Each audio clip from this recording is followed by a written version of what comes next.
Bismillahirrahmanirrahim. Assalamualaikum warahmatullahi wabarakatuh. Syukur Alhamdulillah kita bisa berjumpa lagi di channel ini. Sholawat dan salam selalu dan tetap tercurahkan kepada junjungan kita Nabi besar Muhammad Shallallahu Alaihi Wasallam. Allahumma sholli ala Sayyidina Muhammad. Harapan dan doa saya, semoga saudaraku semuanya selalu diberikan kesehatan, dilapangkan rezekinya, diampuni dosa-dosanya, dan dipanjangkan umurnya. Amin ya Rabbal Alamin. Sahabat beriman yang dirahmati Allah, dalam 5 rukun Islam, salat adalah rukun pertama yang wajib dikerjakan. Ibadah salat juga merupakan tiang agama. Salat adalah kewajiban bagi setiap umat Islam sebagai bukti kecintaan kita kepada Allah. Ada 5 waktu salat wajib yang tidak boleh ditinggalkan, yaitu salat subuh, zuhur, asar, maghrib, dan isya. Jika ditinggalkan, maka akan mendapatkan dosa besar. Meskipun berada dalam kondisi yang tidak memungkinkan, salat adalah hal yang wajib dikerjakan. Meskipun tidak bisa berdiri, maka dibolehkan untuk duduk. Jika tidak bisa duduk, maka diperbolehkan berbaring, bahkan bisa dikerjakan dengan hati. Karena itu, sangatlah tidak logis apabila seseorang mengaku beriman kepada Allah, namun meninggalkan ibadah yang berfungsi sebagai tiang agama. Di berbagai dalil Al-Quran maupun hadis, Allah Subhanahu wa Ta'ala serta Rasulullah Shallallahu Alaihi Wasallam telah menetapkan dengan jelas mana salat yang wajib dan sunnah. Namun meskipun demikian, masih banyak yang menyepelekan salat. Rasulullah Shallallahu Alaihi Wasallam bersabda, "Inti dari segala perkara adalah agama Islam, dan tiang penopangnya adalah salat." Hadits riwayat Tirmidzi. Meskipun salat merupakan tiang agama, namun bagi segelintir muslim saat ini, kedudukan tersebut kerap kali dianggap enteng. Alhasil, salat yang seharusnya mampu mendatangkan pujian dari Allah justru berubah menjadi ibadah yang sangat dibenci oleh Allah dan Rasul-Nya. Bagaimana tidak, esensi utama dalam salat adalah mencari ketenangan dan kekhusyukan. Mengerjakan salat harus dengan ketenangan dan kekhusyukan, atau yang biasa disebut dengan tumakninah. Salat tanpa tumakninah bisa menghilangkan ruh dari salat itu sendiri. Parahnya, salat yang seperti cacing kepanasan atau terburu-buru tanpa menyertai tumakninah sering terjadi di sekitar kita. Ada hadis yang perlu kita ketahui, di mana Rasulullah pernah mengibaratkan orang yang salat tanpa tumakninah sama dengan kejahatan seperti seorang pencuri. Rasulullah Shallallahu Alaihi Wasallam bersabda, "Sejahat-jahat pencuri adalah orang yang mencuri dari salatnya." Para sahabat bertanya, "Wahai Rasulullah, bagaimana dia mencuri dari salatnya?" Beliau menjawab, "Orang yang tidak menyempurnakan rukuk dan sujudnya." Hadits riwayat Ahmad. Kondisi yang dijelaskan dari hadis ini ternyata berangkat dari pengalaman Rasulullah bersama para sahabat. Hari itu, setelah Rasul selesai salat berjamaah, tiba-tiba seorang laki-laki masuk ke dalam masjid dan langsung mengerjakan salat sendirian. Anehnya, ketika salat, laki-laki itu melakukan gerakan rukuk dan sujud tanpa disertai jeda. Melihat hal itu, Rasulullah kemudian berkata di hadapan sahabatnya, "Apakah kalian menyaksikan gerakan salat laki-laki tersebut? Barang siapa yang semasa hidup melakukan salat seperti itu, maka dia meninggal tidak dalam keadaan Islam." Tak berhenti sampai di situ, di hadapan para sahabatnya, Rasul juga mengatakan bahwa model ibadah seperti itu ibarat burung gagak yang sedang mematuk darah, atau seperti orang lapar yang hanya makan sebutir atau 2 butir biji kurma tanpa pernah merasakan kekenyangan. Dalam buku Agar Sholatmu Makin Khusyuk, karya Syekh Muhammad Sholeh Al-Munajid, dijelaskan bahwa salah satu dosa orang yang mengerjakan salat adalah tidak memperhatikan rukun salat, yaitu tumakninah. Memang, tidak ada yang bisa menyangkal bahwa perkara diterima atau tidaknya suatu amalan hanyalah ketentuan Allah Subhanahu wa Ta'ala. Tetapi, sebagai umat muslim, kita juga harus mengetahui bahwa ibadah-ibadah yang telah ditetapkan rukunnya tak bisa diubah atau dilanggar. Oleh sebab itu, dalam salat pun tidak boleh sembarangan menunaikannya. Ada cara dan tuntunan yang harus sesuai dengan ajaran Nabi Muhammad Shallallahu Alaihi Wasallam. Dalam suatu hadis, Rasulullah Shallallahu Alaihi Wasallam bersabda, "Sesungguhnya, pertama kali yang dihisab atau diminta pertanggungjawaban dari segenap amalan seorang hamba di hari kiamat kelak adalah salatnya. Bila salatnya baik, maka beruntunglah dia. Namun, bila mana salatnya rusak, sungguh kerugian akan menimpanya." Rajin menjalankan salat tentu merupakan hal yang sangat baik dan mulia, namun tidak serta-merta menjamin seseorang menjadi hamba yang dekat dengan Allah Subhanahu wa Ta'ala.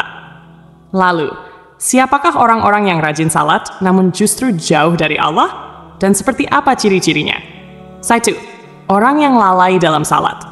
Sekalipun salat merupakan tiang agama, ternyata ada jenis salat yang sangat dibenci oleh Allah, yaitu salat yang dikerjakan dengan lalai. Pada hari kiamat nanti, ada banyak orang yang membawa salatnya kepada Allah, lalu salat mereka dilipat-lipat seperti pakaian yang kumal, kemudian dilemparkan ke wajah mereka. Allah tidak menerima salatnya. Bahkan ada yang celaka dengan salatnya, sebagaimana firman Allah dalam surah Al-Ma'un ayat 45. Maka celakalah bagi orang-orang yang salat, yaitu orang-orang yang melalaikan salatnya. Rasulullah Shallallahu Alaihi Wasallam juga pernah bersabda, akan datang pada umat Muhammad suatu zaman, banyak orang yang merasakan dirinya salat, padahal mereka sebenarnya tidak salat.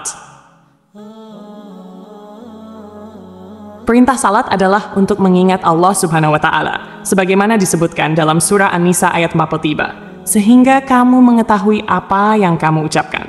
Yang dimaksud lalai adalah tidak mengetahui maksud apa yang dibaca dan dikerjakan dalam salat, atau tidak memperhatikan syarat, rukun, dan ketentuan-ketentuan lainnya. Akibatnya, yang diperoleh hanyalah kelelahan tanpa pahala. Rasulullah Shallallahu Alaihi Wasallam bersabda, berapa banyak orang yang salat, keuntungan yang diperoleh hanyalah payah dan letih. Salat seperti ini tidak akan menambah dekat kepada Allah, bahkan bisa menjauhkan.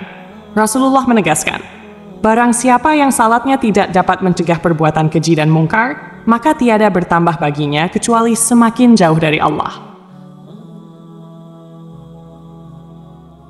Orang yang suka menggunjing orang lain. Allah Subhanahu wa Ta'ala berfirman dalam surah Al-Mudaththir ayat 42-48. Apakah yang memasukkan kalian ke dalam neraka sakar? Mereka menjawab, kami dahulu tidak termasuk orang-orang yang mengerjakan salat, dan kami tidak pula memberi makan orang miskin. Kami juga suka membicarakan hal yang batil bersama orang-orang yang membicarakannya, dan kami mendustakan hari pembalasan hingga datang kepada kami kematian. Dalam ayat ini, salah satu penyebab seseorang masuk neraka adalah suka membicarakan kejelekan orang lain. Orang yang salat, namun suka membicarakan aib orang lain, akan ditempatkan di neraka sakar. Allah melarang perbuatan ini, sebagaimana firman-Nya dalam surah Al-Hujurat ayat 12. Wahai orang-orang yang beriman, jauhilah banyak dari prasangka, karena sebagian prasangka itu dosa. Janganlah mencari-cari kesalahan orang lain, dan janganlah menggunjing satu sama lain. Adakah seseorang di antara kalian yang suka memakan daging saudaranya yang sudah mati? Maka tentulah kalian merasa jijik kepadanya. Bertakwalah kepada Allah, sesungguhnya Allah Maha Penerima Taubat lagi Maha Penyayang. 3. Orang yang acuh pada sesama. Allah Subhanahu wa Ta'ala berfirman, sesungguhnya aku hanya akan menerima salat orang-orang yang merendahkan dirinya karena kebesaranku, menahan dirinya dari hawa nafsu karena aku, dan mengisi sebagian waktu mereka untuk mengingatku. Orang yang acuh pada sesama, tidak peduli terhadap kebutuhan orang lain, atau hanya fokus pada dirinya sendiri, menunjukkan bahwa esensi salat belum diterapkan dalam kehidupannya. Salat seharusnya mendidik manusia untuk lebih peduli, merendah hati, dan berbuat kebaikan kepada sesama. Siangnya untuk berzikir kepadaku, melazimkan hatinya untuk takut kepadaku, tidak sombong terhadap makhlukku, memberikan makan kepada orang yang lapar, memberikan pakaian kepada orang yang telanjang, menyayangi orang yang terkena musibah, serta memberikan perlindungan kepada orang yang terasing. Kelak, cahaya orang itu akan bersinar seperti cahaya matahari. Aku akan berikan cahaya ketika dia dalam kegelapan, aku akan berikan ilmu ketika dia tidak tahu. Aku akan lindungi dia dengan kebesaranku, dan aku akan suruh malaikat menjaga dirinya.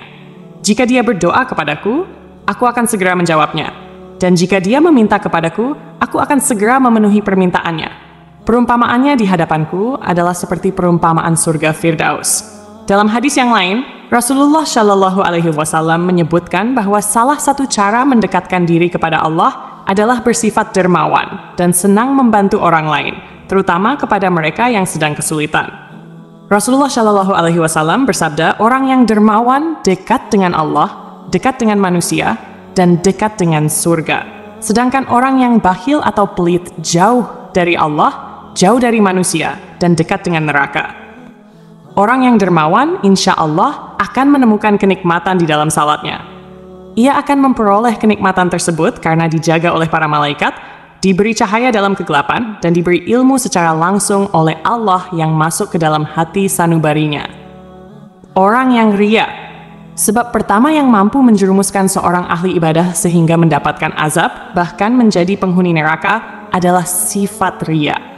Hal ini terjadi apabila semua amal saleh yang dilakukan di dunia bukan untuk mencari ridha Allah, melainkan untuk pamer dan mengharap pujian dari manusia.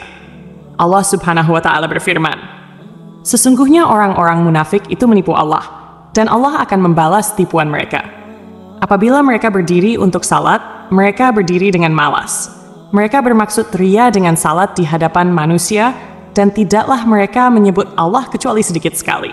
An-Nisa. Oleh karena itu, sebaik-baiknya amalan adalah amalan yang dilakukan dengan ikhlas, murni lillahi ta'ala, hanya demi Allah.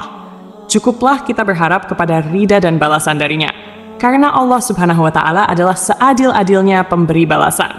Menjaga hati dan niat merupakan hal yang harus kita perhatikan agar semua amalan tidak berujung sia-sia atau menjadi ria kepada sesama. Orang yang suka berdusta adalah salah satu dosa besar yang diancam dengan siksa pedih di akhirat kelak. Di zaman sekarang, kebohongan tampaknya sudah menjadi kebiasaan di masyarakat. Padahal, sekecil apapun kebohongan tetap dianggap dosa besar. Meskipun seseorang rajin salat dan beribadah, jika lisannya suka berbohong, maka salat dan ibadahnya akan sia-sia. Kebohongan akan menghapus amal-amalnya. Jika ia mati tanpa bertaubat, maka ia akan dimasukkan ke dalam neraka. Allah Subhanahu wa Ta'ala berfirman, "Sesungguhnya yang mengada-adakan kebohongan hanyalah orang-orang yang tidak beriman kepada ayat-ayat Allah, dan mereka itulah orang-orang pendusta."